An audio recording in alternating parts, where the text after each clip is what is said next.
नमस्कार, आप देख रहे हैं जोहार झारखंड। मैं हूं आपके साथ रुचिका राज। बुलेटिन की शुरुआत इस वक्त की बड़ी खबर के साथ करेंगे। गिरिडीह से इस वक्त की बड़ी खबर सामने आ रही है, जहां सीबीआई की एक साथ दो छापेमारी हुई है। बता दें कि दो जगह पर छापेमारी की गई है। शास्त्री नगर स्थित अनाज गोदाम में छापेमारी हुई है। साथ ही संचालक रामजी पांडे के यहां भी छापेमारी हो रही है। एफसीआई यानी फूड कॉर्पोरेशन ऑफ इंडिया गोदाम के मालिक संजय शर्मा के यहां भी छापेमारी हो रही है। सुबह से ही सीबीआई की टीम पूछताछ कर रही है। लगभग 7 से 8 की संख्या में अधिकारी आए हैं। तो गिरिडीह से आपको इस वक्त की ये बड़ी खबर बता रहे हैं, जहां एफसीआई गोदाम के मालिक संजय शर्मा के यहां भी छापेमारी हुई है। बता दें कि सीबीआई की एक साथ दो जगह पर फिलहाल छापेमारी, वहीं शास्त्री नगर स्थित अनाज गोदाम में छापेमारी चल रही है। संचालक रामजी पांडे के यहां भी छापेमारी हो रही है। एफसीआई गोदाम के मालिक संजय शर्मा के यहां भी छापेमारी हो रही है। और ज्यादा जानकारी के लिए गिरिडीह से संवाददाता एजाज अहमद हमारे साथ लाइव जुड़ चुके हैं। एजाज, फिलहाल क्या अपडेट है पूरे मामले पर? फिलहाल अपडेट ये है कि गिरिडीह जिले के लगभग 2 जगह पर सीबीआई की रेड सुबह से ही चल रही है और बताया जा रहा है लगभग 7 से 8 की संख्या में सीबीआई के अधिकारी इनोवा कार से यहाँ पे पहुंचे हुए हैं। उनमें से जो एक है वो रामजी पांडे हैं, जो पूर्व गोदाम संचालक हैं सरिया प्रखंड के। उस पर भी कई तरह के हजारों क्विंटल अनाज घोटाले के आरोप लगे थे और उसी मामले में सीबीआई की टीम उनसे पूछताछ की जा रही है। उनके परिवार के लोगों से बातचीत की जा रही है और जहां तक संभव हो पा रहा है कागजात भी चेकअप किए जा रहे हैं। इस दौरान सुरक्षा व्यवस्था के भी पुख्ते इंतजाम यहां पर किए गए हैं। और दूसरा जो छापेमारी है संजय शर्मा की जो एफसीआई का गोदाम है वहां पे किया जा रहा है और भी लगातार अनाज करते रहे हैं। तो बताया जा रहा है सूत्रों के मुताबिक कि इन तमाम लोगों से सीबीआई की टीम लगातार सुबह से पूछ रही है और कहीं ना कहीं जो कागजात भी जांच पड़ताल कर रहे हैं। और फिलहाल अभी रेड जारी है और ये भी पता नहीं है कि कब तक और रेड चलेगी। ठीक है, बहुत शुक्रिया एजाज आपका तमाम जानकारी के लिए। रांची के नामकुम मैदान से मुख्यमंत्री हेमंत सोरेन आज 5 जिले की महिलाओं और युवतियों को मैया सम्मान योजना की राशि देंगे। दक्षिणी छोटा नागपुर प्रमंडल के सभी 5 जिलों से करीब 3 लाख महिलाएं इस मैदान में जुटेंगी, जिसकी तैयारी पूरी कर ली गई है। इस मौके पर करोड़ों की परिसंपत्ति का भी वितरण किया जाएगा। बता दें आपको कि मुख्यमंत्री मैया सम्मान योजना के तहत अब तक का ये सबसे बड़ा कार्यक्रम माना जा रहा है, जिसको लेकर शहर के कई स्कूलों को बंद कर दिया गया है ताकि ट्रैफिक में स्कूल बस या छात्र ना फंसे। तो मैया सम्मान योजना के तहत अब महिलाओं को 1000 रुपए राशि दी जाएगी और लाभुकों की आय सालाना 8 लाख रुपए से ज्यादा नहीं हो, इस बात का ख्याल रखा जाएगा और उन्हीं महिलाओं को दिया जाएगा। बता दें कि इसका कार्यक्रम आज होने वाला है रांची में और ऐसे में तैयारी को लेकर के पूरे इंतजाम किए गए हैं। तो रांची के नामकुम में आज सरकारी कार्यक्रम है, जिसका असर सीधे निजी स्कूलों पर पड़ा है। ज्यादातर स्कूल आज बंद कर दिए गए हैं। निजी स्कूलों की बसों से लाभुकों को नामकुम मैदान में कार्यक्रम स्थल तक ले जाया जा रहा है। एक पखवाड़े के भीतर ये तीसरी बार जब स्कूलों में बच्चों की पढ़ाई पर किसी राजनीतिक या सरकारी कार्यक्रम का असर पड़ा है। इससे पहले 21 अगस्त को भारत बंद और 23 अगस्त को बीजेपी की युवा आक्रोश रैली की वजह से बच्चों की पढ़ाई बाधित हुई थी। राज्य की अधिकांश निजी स्कूलों को आज बंद रखा गया है। सभी स्कूल के बसों को आज मुख्यमंत्री मैया सम्मान योजना में लगाया गया है। करीब 2000 बसों को जिला प्रशासन द्वारा दक्षिणी छोटानागपुर के 5 जिलों के लाभुकों को मुख्यमंत्री मैया सम्मान योजना की राशि से आज दिया जाएगा। इसी को लेकर आज राजधानी रांची के अधिकांश निजी स्कूलों के बसों को उसी मैया सम्मान योजना के लाभुकों को लाने के लिए लगाया गया है। इस वक्त आप देख रहे हैं कि रांची के 2 महत्वपूर्ण स्कूल के पास मैं खड़ा हूं और स्कूल पूरी तरह से बंद है और सभी स्कूल के बसों को लाभुकों को दक्षिणी छोटानागपुर के 5 जिलों के लाभुकों को लाने के लिए लगाया गया है। कल ही जिला प्रशासन द्वारा नोटिस निकाला गया था कि लगभग 2000 बस लाभुक को यहाँ से कुछ देर दूरी पर यानी नामकुम में ये सम्मान योजना मुख्यमंत्री द्वारा दिया जाएगा। मैया सम्मान योजना के जो लाभुक आएंगे 5 जिला से, उनको लाने के लिए निजी स्कूल के बसों को लगाया गया है। इस वक्त आप जो तस्वीर देख रहे हैं, ये राजधानी रांची के स्कूल हैं और सभी बस कैंपस के अंदर खड़े हैं और कुछ देर में ये बस जाएंगे और लाभुक को लाया जाएगा। रांची से निरंजन।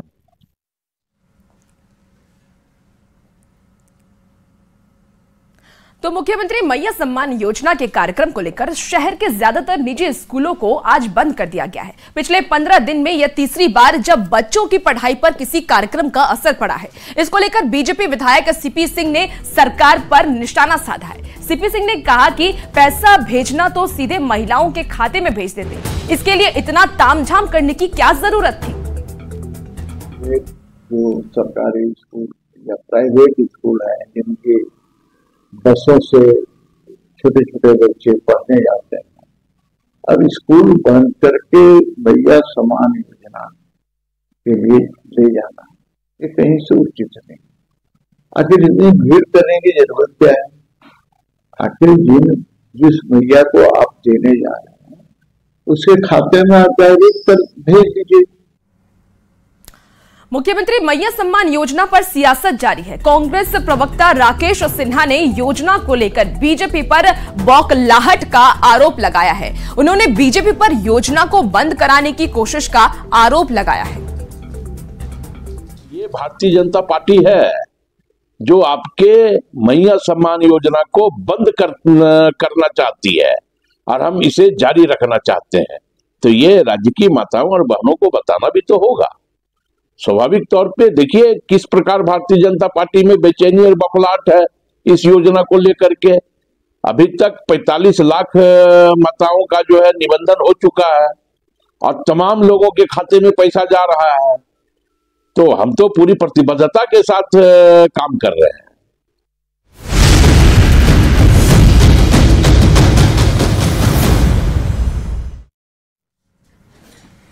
बीजेपी के सदस्यता अभियान पर जेएमएम सांसद महुआ मांझी ने निशाना साधा है। महुआ मांझी ने कहा कि बीजेपी इतनी बड़ी पार्टी है, लेकिन उनके पास महिला नेताओं की इतनी कम संख्या क्यों है। इसका अंदाजा इस बात से लगाया जा सकता है कि लोकसभा चुनाव में उन्होंने झारखंड में 3 महिलाओं को टिकट दिया और वो तीनों पूर्व में जेएमएम, कांग्रेस और आरजेडी में रह चुकी हैं।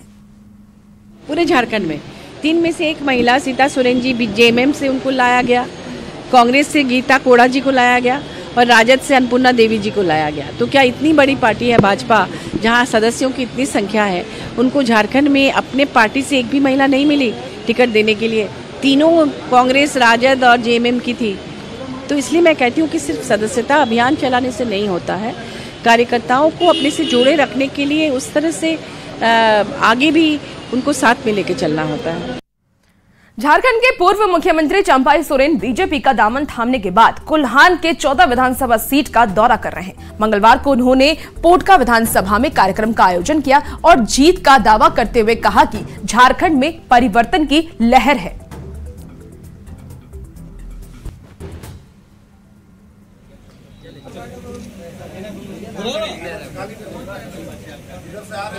पूरा झारखंड का लहर हम बता रहे हैं परिवर्तन है। ये परिवर्तन कोई एक क्षेत्र थोड़ी होता है, ये झारखंड में परिवर्तन का लहर है। जो पार्टी हमको दिया है दायित्व तो वही ना कम करेंगे, हम अलग से थोड़ी होगा। बीजेपी में शामिल होने के बाद लोबिन हेम्ब्रम पहली बार साहिबगंज पहुंचे, जहां उनका भव्य स्वागत किया गया। आपको बता दें कि बरहरवा रेलवे स्टेशन परिसर में बीजेपी कार्यकर्ताओं ने गर्मजोशी से पुष्प का माला पहनाकर जोरदार तरीके से स्वागत किया और इस दौरान लोबिन हेम्ब्रम ने कहा कि मैं गुरुजी का सच्चा शिष्य हूं और हमने गुरुजी के साथ मिलकर जेएमएम को अपने खून से सींचा है, लेकिन अब जेएमएम पहले की तरह नहीं है।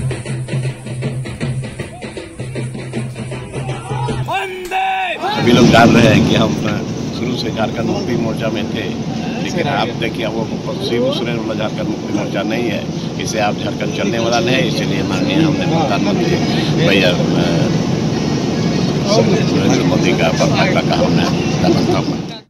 और खबरों में आगे बढ़ेंगे। सुरक्षा एजेंसियां आतंकवाद के झारखंड मॉड्यूल को लगातार डिकोड करने में जुटी है। अलकायदा से जुड़े संदिग्धों के तार खोजने के लिए मंगलवार को दिल्ली से स्पेशल टीम रांची पहुंची और आरोपी मोतीहर रहमान रिजवान बाबर के घर जांच की तलाशी ली।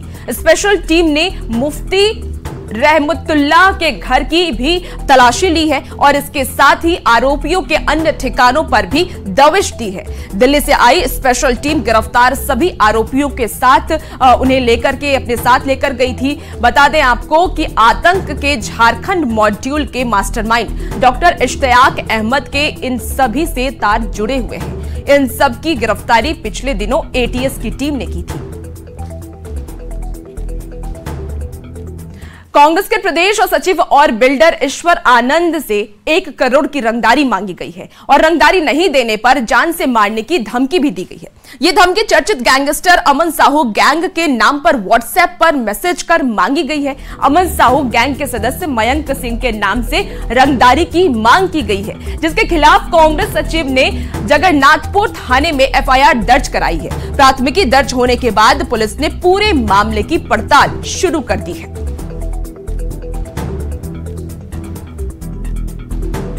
और रांची से आपको ये खबर बता रहे हैं जहां ईश्वर आनंद से 1 करोड़ की रंगदारी मांगी गई और अमन साहू गैंग ने व्हाट्सएप पर ये मैसेज भेजा, जिसकी तस्वीर भी आपको इस वक्त हम टीवी स्क्रीन पर दिखा रहे हैं। साथ पेशे से बिल्डर भी कांग्रेस के नेता ईश्वर आनंद हैं। बात हुई, फिर मैंने फोन काट दिया तो उन्होंने व्हाट्सएप मैसेज किया, चैट कि 1 करोड़ रुपया 1 सप्ताह के अंदर दे दो, नहीं तो तुमको गोली से उड़ा देंगे। उसके बाद उन्होंने वो भेजा। उसके बाद अपना पेपर का जो टेरर का जो उनका न्यूज था सब उन्होंने भेजा मुझे। तो हम लोग काफी दहशत में, मेरी वाइफ भी साथ में थी। विदेश में रहकर झारखंड में आतंक का साम्राज्य चलाने वाले अपराधियों की खैर नहीं है। झारखंड एटीएस ऐसे क्रिमिनल्स के खिलाफ शिकंजा कसने जा रहा है। हम बदला के लिए रंगबाजी कर रहे हैं, हम जंग लड़ने के लिए रंगबाजी कर रहे हैं।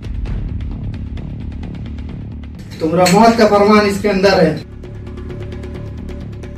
झारखंड के 2 मोस्ट वांटेड अपराधियों पर झारखंड एटीएस बहुत जल्द शिकंजा कसने जा रही है। इनमें पहला नाम है कुख्यात अमन साहू गैंग के खासम खास मयंक उर्फ सुनील मीणा और दूसरा नाम है प्रिंस खान। अमन गैंग का गुर्गा मयंक उर्फ सुनील मीणा फिलहाल मलेशिया में बैठकर गैंग ऑपरेट करता है। मलेशिया और भारत के बीच प्रत्यर्पण संधि है। अब इंटरपोल रेड कॉर्नर नोटिस जारी करे तो उसकी गिरफ्तारी का रास्ता साफ हो जाएगा। पिछले हफ्ते ही हमने जो सुनील कुमार मीणा है, जो राजस्थान श्रीगंगानगर जिले पर रहने वाला है, जो अपने आप को मयंक सिंह के नाम से अमन साहू के गिरोह के थ्रू एक्सटॉर्शन और बाकी जो संगठित अपराध को अंजाम देता है, इसके विरुद्ध रेड कॉर्नर नोटिस के लिए भेज दिया गया है झारखंड पुलिस की तरफ से। और बहुत जल्द ही इसके विरुद्ध रेड कॉर्नर नोटिस और साथ ही साथ इसका जो एक्सट्रेडिशन, रेड कॉर्नर नोटिस उन अपराधियों के खिलाफ जारी किया जाता है जो एक देश में अपराध को अंजाम देकर दूसरे देश में छिप जाते हैं। उन अपराधियों की धरपकड़ के लिए इंटरनेशनल पुलिस यानी इंटरपोल की ओर से रेड कॉर्नर नोटिस जारी किया जाता है। इस समय 192 देश इंटरपोल के सदस्य हैं और यही देश रेड कॉर्नर नोटिस जारी कर सकते हैं। यही वजह है कि झारखंड एटीएस और सीबीआई की अनुशंसा पर इंटरपोल ने दुबई में छिपे झारखंड के गैंगस्टर प्रिंस खान के खिलाफ रेड कॉर्नर नोटिस जारी कर दिया है। ऐसे में उसके जल्द स्वदेश प्रत्यर्पण की उम्मीद जताई जा रही है। प्रिंस खान के विरुद्ध भी रेड कॉर्नर और एक्सट्रेडिशन की प्रोसेस कंप्लीट कर दी गई है और बहुत जल्दी उसकी जहां पे भी है, जिस भी देश में ये भागा फिर रहा है, वहां उसकी गिरफ्तारी होगी और उसे भारत लाके इसे माननीय न्यायालय के समक्ष से प्रस्तुत किया जाएगा। विदेश में छिपे बैठे दोनों कुख्यात गैंगस्टर लंबे समय से झारखंड पुलिस के लिए सिरदर्द बने हुए हैं। ऐसे में इनके खिलाफ हो रही ताजा कार्रवाई आतंक के साम्राज्य को जड़ से उखाड़ने में बड़ा कदम माना जा सकता है। ओम प्रकाश, न्यूज़ 18, रांची। हजारीबाग में उत्पाद विभाग की टीम ने करीब 50 लाख की शराब जब्त की है। पद्मा थाना क्षेत्र में शराब माफिया ने 2 कंटेनर में तहखाना बनाकर 500 कार्टन विदेशी शराब छिपा रखी थी। शराब की इस बड़ी खेप को बिहार में सप्लाई की तैयारी थी, लेकिन उत्पाद विभाग की टीम ने समय रहते इसे पकड़ लिया। बता दें आपको कि कंटेनर में शराब छिपाने के लिए ऐसे तहखाना बनाया गया था कि पुलिस को इसका पता लगाने में करीब 1.5 से 2 घंटे लग गए। और खोजबीन के क्रम में हम लोग देखे कि बाहर से तो कुछ समझ में आ नहीं रहा था, लेकिन इस कंटेनर से एक बगल में जो कंटेनर है, 2 कंटेनर हम लोग जब्त किए हैं, एक बड़ी कंटेनर एक छोटी कंटेनर। तो बड़ी कंटेनर में तहखाना बना के लिकर को रखा गया है और बाहर से कोल्ड ड्रिंक्स और चिप्स वगैरह रखा गया है। तो हम लोग बहुत अच्छी तरीके से खोजबीन किए तो हम लोग वो लिकर मिला, जो कि उसको पलटी करके उसको कहीं और भेजने का उसका प्रोग्राम। खबर अब गोड्डा से है, जहां सड़क हादसे में एक व्यक्ति की मौत हो गई, जबकि 2 लोग गंभीर रूप से घायल हुए हैं। घटना मोतिया ओपी क्षेत्र की है। तेज रफ्तार पिकअप ने बाइक सवार को जोरदार टक्कर मार दी, जिससे बाइक सवार एक व्यक्ति की मौके पर ही मौत हो गई, जबकि हादसे के बाद बेकाबू गाड़ी भी सड़क किनारे पेड़ से जाकर टकरा गई। हालांकि हादसे के बाद गाड़ी का ड्राइवर वहां से फरार हो गया। थोड़ा पीछे थे, ये बाइक वाला इधर से आ रही अपोजिट साइड से, पिकअप वैन बहुत स्पीड से आ रही थी। उसके बाद कैसे यहाँ हुआ, हम तो पीछे थे, थोड़ा सा था, देखे बाइक वाला को मारी और पिकअप सीधे जाके पेड़ में टकरा गया। पेड़ में तो कितने लोग घायल हुए उस समय? उस समय तो मैं तो एक ही देखा था, बाइक वाला को मैं उसी को अपना रुमाल से ये किया, उसका ब्लड उलड रोका। उसके बाद हमको इधर वाला पता नहीं था, इधर देखना एक डेड बॉडी। खबर गढ़वा से है। गढ़वा में कब्रिस्तान के नाम पर कल्याण विभाग में बड़े खेल का खुलासा हुआ है, जिसके विरोध में अब लोग गोलबंद होना शुरू हो गए हैं। गढ़वा में 23 कब्रिस्तान की घेराबंदी के लिए करीब 5 करोड़ रुपए आवंटित किए गए हैं, लेकिन एक कब्रिस्तान की सबसे ज्यादा चर्चा हो रही है, जिसका हिंदू समाज के लोगों ने विरोध करना शुरू कर दिया। आरोप यह है कि रमना प्रखंड में कब्रिस्तान नहीं बल्कि हमामवाड़ा की 3 डेसिमल जमीन, जिसे फर्जी तरीके से कब्रिस्तान की जमीन दिखाकर 16 लाख रुपए का आवंटन करा लिया गया है। हिंदू समाज के लोगों का यह आरोप है कि एक बड़े घोटाले के लिए ऐसा किया गया है, जहां सिर्फ 2 मुसलमान परिवार के लिए कब्रिस्तान नहीं है बल्कि कब्रिस्तान दूसरी जगह है। अब इस पूरे मामले में जिला कल्याण पदाधिकारी ने जांच कराने की बात कही है। प्रखंड के रमना पंचायत में 2 कब्रिस्तान का स्वीकृति हुआ है कल्याण विभाग द्वारा। जैसे कि एक कब्रिस्तान हाई स्कूल के पास पहले से मौजूद है जो सार्वजनिक है, और एक बाजार के अंतर्गत जैसे कि दुर्गा मंदिर से 100 मीटर अंदर कब्रिस्तान नया निर्माण होने वाला है, जो कि व्यक्तिगत लाभ के लिए व्यक्तिगत मिली भगत से ये बन रहा है। ये अथी का मामला है, कब्रिस्तान का मामला है, जो कि बीच बाजार में मंदिर से सटे हुए है और हम लोग यहाँ इसका विरोध करते हैं। मेरा सर पहला किस्त 30,000 रुपया आया, जिसके हम प्लीज करा दिए। चारों तरफ मेरा बाउंड्री किया हुआ है, उसके अंदर हम अबू आवास बना रहे हैं। तो जी मुखिया और थाना प्रभारी पिछले बार जो अस्पा खालम थे, गलत जांच रिपोर्ट बनाकर हमारे जमीन पर जबरदस्ती 44 कर दिया गया है। आप स्थल पर जाकर देख सकते हैं, मेरा चारों तरफ बाउंड्री किया हुआ है। ये कब्रिस्तान हमारे बाप दादा पूर्वज लोग उसमें लेटे हुए हैं, आज से नहीं। हमारा होश नहीं था, हमारा पैदाइश नहीं था, उससे पहले लेटे हुए। आज का नहीं, पुराना नक्शा पुराना खतियान भी है, इसलिए समझे कि बेलवारिश था, उसपे कचरा वगैरह फेंका रहा था। उसको अब धीरे धीरे सोच रहे हैं कि सरकार के द्वारा जब आया है बाउंड्री के लिए, तो उसको सोच रहे हैं कि घेराबंदी कर देंगे, और घेराबंदी करने के बाद जो नियम होगा फर फतिया करने के लिए हम लोग फर फतिया करेंगे। अभी संज्ञान में मामला आ चुका है, हम लोग इसकी जांच करवा रहे हैं, और जांच के उपरांत यदि यह जानकारी सही मालूम हुई तो निश्चित तौर पे उस योजना को हम लोग रोकेंगे तत्काल, और उसके बाद हम आगे कार्रवाई करेंगे। और फिलहाल रुकेंगे एक छोटे से ब्रेक के लिए, जल्द हाजिर होते हैं।